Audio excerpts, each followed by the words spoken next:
తక్కువ వచ్చిందా మోసం పట్టుకున్నా అందరికీ ఎట్లయిందా అందరికి మన వాంతి సెన్సేషన్ వస్తుందా కడుపులో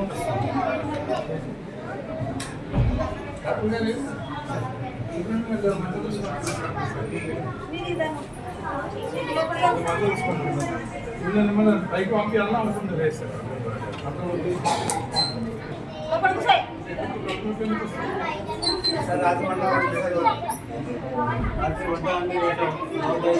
వామిటింగ్ చేసుకోవాలా తక్కేనా మీరంతా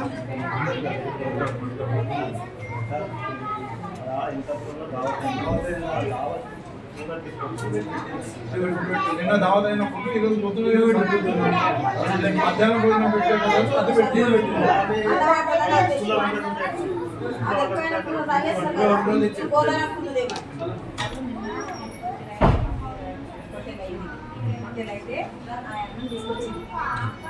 అన్నం ఇక్కడ ఉండి పప్చారు కండిలు అవన్నీ వచ్చింది నాకు మళ్ళీ కూర ఉంటే నాకు కూరుకో అని అడిగింది అడిగితే నాన్న అంటే లేదు అయిపోయింది అని అయిపోయినాక నా మన్నం తోకపోయాడు నా మన్నం దగ్గర పెట్టుకొని పోయి సార్ 7,000 కొంట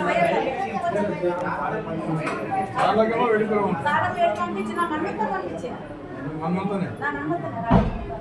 మన్మడు ఆయన కూడా బాగాలేదా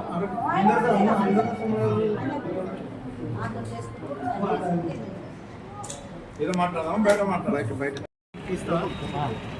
ఈరోజు వెంకటాపూర్ గ్రామంలో ప్రైమరీ స్కూల్లో 40 పైచిలకు విద్యార్థులకు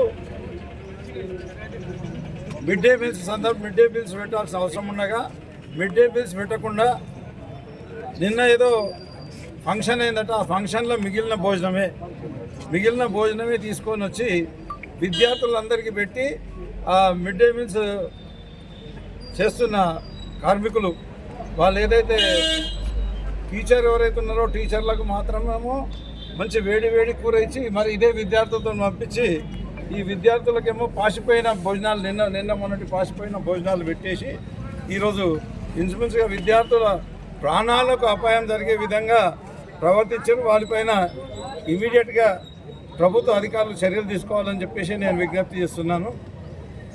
ఇదే గ్రామానికి సంబంధించిన పేరెంట్స్ ఇంతకుముందు కూడా మాకు భోజనం మంచిగా పెడతలేరని చెప్పేసి అక్కడ హెడ్ మాస్టర్కు కానీ ఎంఈఓ కానీ తహసీల్దార్కు కానీ ఎంపీడో కానీ మరి ఇక్కడ సబ్ కలెక్టర్ కానీ వినతి పత్రాలు ఇచ్చినా కూడా వాటి గురించి పెడచవున పెట్టి ఈరోజు విద్యార్థుల ప్రాణాలకు అపాయం జరిగే విధంగా జరగడం జరిగిందని చెప్పేసి తెలియజేస్తున్నాను. ఇది బాగా హేయమైన చర్య. నేనైతే అనుకుంటున్నా మరి ఇది ఒక చర్య కాదు, ఇక్కడ నారాయణఖేడ్లో జరుగుతున్న చర్యల్లో ఇది ఒకటి మాత్రమే. ఇవి కాక ఇంకెన్నో ఇట్లాంటి చర్యలు జరిగినాయి.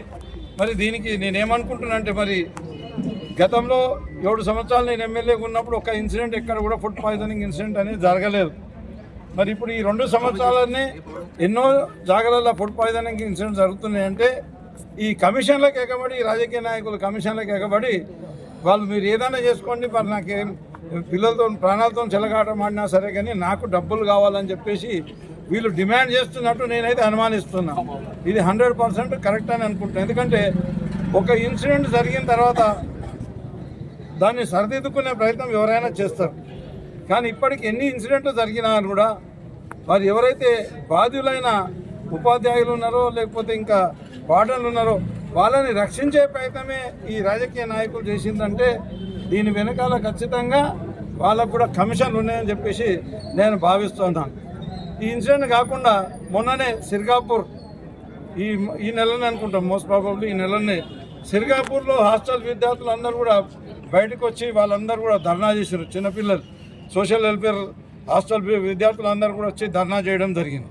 అంతకుముందు దానిపైన కూడా ఇప్పటివరకు ఎలాంటి చర్య తీసుకోవాలి, ఎవరిని బాధ్యులను ఎవరిని కూడా శిక్షించలేదు. అంతకుముందు నల్లవాగు రెసిడెన్షియల్ స్కూల్లో ఒక విద్యార్థికి జ్వరం వస్తే వాడి ప్రాణం మీదకి వచ్చే వరకు విద్యార్థి ప్రాణం మీదకి వచ్చే వరకు ఆ ప్రిన్సిపాల్ పట్టించుకోకపోవడం మూలంగా లాస్ట్ మూమెంట్లో దవాఖానా పంపిస్తే ఆ విద్యార్థి ప్రాణాలు కోల్పోయిండు. ప్రాణాలు కోల్పోయిన విద్యార్థిని కూడా స్కూల్ దగ్గర తీసుకుపోయినారు.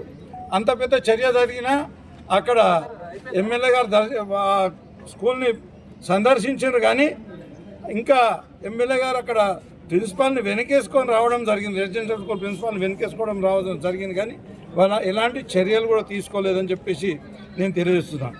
మరి ఇక్కడ నారాయణఖేడ్లో గర్ల్స్ హాస్టల్లో అమ్మాయిలందరూ రోడ్డు మీదకి రాత్రి 11 గంటలకు 12 గంటలకు రోడ్డు మీదకి వచ్చి చివరికి పోలీస్ స్టేషన్కి వచ్చి మమ్మల్ని శారీరకంగా మానసికంగా వేధిస్తున్నారని చెప్తే ఆయన మీద కేసు చేయడానికే అడ్డుకున్న ఈ కాంగ్రెస్ నాయకులు దీని మతలబ్ ఏముందో అర్థం చేసుకోవాలి. చివరికి మేమందరం వెంబడి పడితే అది కేసు అయింది, అప్పుడు రిమాండ్ అయ్యిండు. కానీ 24 అవర్స్ పోలీసులు కూడా ఆ ముద్దాయి వచ్చి పోలీస్ స్టేషన్లో కూర్చొని పైరవీలు చేసుకుంటుంటే కేసు కాకుండా అడ్డుకుంటుంటే కూడా వాళ్ళని అరెస్ట్ చేయలేదు. అంత మరి అక్కడ హాస్టల్ దగ్గర కూడా పోయి విద్యార్థులను వాళ్ళని నచ్చజెప్పే ప్రయత్నం చేసి కేసు పెట్టకుండా బతినాడుకునే ప్రయత్నం, కాంప్రమైజ్ కొరకని ప్రయత్నం చేస్తే దాని విషయంలో కూడా ఎలాంటి చర్యలు తీసుకోలేదు. చివరికి అయితే యాక్షన్ మేమందరం వెంబడబడితే యాక్షన్ తీసుకోవడం జరిగింది. అదే మాదిరిగా మోర్గి రెసిడెన్షియల్ స్కూల్లో మన మోర్గి మోడల్ స్కూల్లో అక్కడ ఉన్న స్టూడెంట్స్ అందరూ కూడా బయటికి వచ్చి మరి మాకు స్నానానికి నీళ్ళు లేవు, తినడానికి తాగడానికి నీళ్ళు లేవు, మాకు ఈ రకమైన అవసరం అవుతున్న వారం రోజులకు ఒకసారి కూడా మేము స్నానం చేస్తారేమని ఎన్నిసార్లు ఎంతమందికి విన్నవించుకున్నా మా గురించి ఎవరు పట్టించుకోలేదని చెప్పేసి అక్కడనే దాని పక్కనే అక్కడ ఏమున్నది సింగిల్ ప్రాజెక్ట్ బ్యాక్ వాటర్స్ ఉంటాయి. అక్కడ నుంచి సప్లై చేయాలంటే పెద్ద కథ కాదు, కానీ వాళ్ళకి నీళ్లు లేకుండా వాళ్ళు ఇబ్బంది పడ్డ పరిస్థితి ఉంది. ఇట్లా చెప్పుకుంటూ పోతే ఇట్లాంటి ఎన్నో సంఘటనలు జరిగినాయి. ఇంకోటి ఇదే వెంకటాపూర్ గ్రామంలో ఒక అంగన్వాడీ బిల్డింగ్ ఏదో కూలిపోయి ఒక విద్యార్థి పైన నెత్తి మీద పడి ఆ నెత్తి వలిపోయిన 10 మందికి గాయాలు జరిగినాయి. వీళ్ళు విద్య చెప్పే బదులు విద్యను అడ్డు పెట్టుకొని సంపాదించుకునే కొరకని, కమిషన్ల ద్వారా సంపాదించుకునే కొరకని ఈ కాంగ్రెస్ నాయకులు, నారాయణఖేడ్లో పరిపాలించే కాంగ్రెస్ నాయకులు ప్రయత్నం చేస్తున్నారని తెలియజేస్తున్నాను. ఇక చెప్పేటి ఏమో గొప్పలు ఉంటాయి. ఏమంటున్నారు వాళ్ళు, మేము ఇంటిగ్రేటెడ్ స్కూల్ని ఏర్పాటు చేసి ఇంటర్నేషనల్ స్టాండర్డ్స్తోని విద్యార్థులకు చదువు చెప్తామని చెప్పేసి మాట్లాడారు. ఇప్పుడు ఇంటిగ్రేటెడ్ స్కూల్ కొరకని అక్టోబర్ 18, 2024 నాడు ఫౌండేషన్ స్టోన్ వేసారు. వాసార్ గ్రామ శివార్లో ఫౌండేషన్ స్టోన్ వేసారు. ఇప్పటికీ ఒక గంపెడు మట్టి కూడా తీయలేదు. చెప్పేటి అన్ని శ్రీరంగ నీతులు ఉన్నాయి, చేసేటి ఏమో ఇట్లాంటి దుర్మార్గం పనులు ఉన్నాయి. మేము బీఆర్ఎస్ పార్టీ పెట్టిన రెసిడెన్షియల్ స్కూల్లో ఎక్కడ మంచి ఆహారం ఇస్తలేరు. మరి అదే మాదిరిగా విద్యార్థులందరూ కూడా ఎక్కడ పోయినా కూడా ఎమ్మెల్యే సందర్శించి ఒకవేళ మాట్లాడిన వీడియో కూడా నేను చూసినా. ఏం చేయాలి, మీ కాంట్రాక్టర్ మీ పార్టీ వాడే ఉన్నాడు సార్, వాడు కాంట్రాక్టర్కి ఇవే తీసుకొస్తుండేమనంటే మాకు బెదిరిస్తుందంటే ఎమ్మెల్యే మంచిగా ముఖం తిప్పుకొని బయటకు వచ్చేసిండు. కానీ మరి ఆ కాంట్రాక్టర్ పైన చర్య తీసుకోలేదు. రెసిడెన్షియల్ స్కూళ్ళల్లో అదే పరిస్థితి ఉంది. మంచి భోజనం పెడతలేరు, మంచి చదువులు చెప్తలేరు, స్కూళ్ళల్లో కూడా టీచర్లు సరిగా వస్తలేరు, చదువులు చెప్తలేరు. మిడ్ డే మీల్స్లో కూడా ప్రాబ్లం ఉంది. మరి ఈ హాస్టల్స్ ఏవైతే ఉన్నాయో ఆ హాస్టల్స్లో కూడా ఇదే రకమైన ప్రాబ్లం ఉంది. ఇప్పటికైనా నేను అధికారులకు విజ్ఞప్తి చేస్తున్న, కలెక్టర్ గారు మీరైనా చొరవ తీసుకొని ఇట్లాంటి సంఘటనలు పునరావృతం కాకుండా చూసుకోవాలని చెప్పేసి ఈ నాయకులు కూడా విజ్ఞప్తి చేస్తున్నా. కమిషన్ ఉంటే ఇంకెక్కడైనా తీసుకొని, కానీ ఈ విద్యార్థుల ప్రాణాలతో చెలగాట మాడి వాళ్ళ మీద కమిషన్లు తీసుకోవద్దని చెప్పేసి నాయకులు కూడా విజ్ఞప్తి చేస్తూ సెలవు తీసుకుంటాం.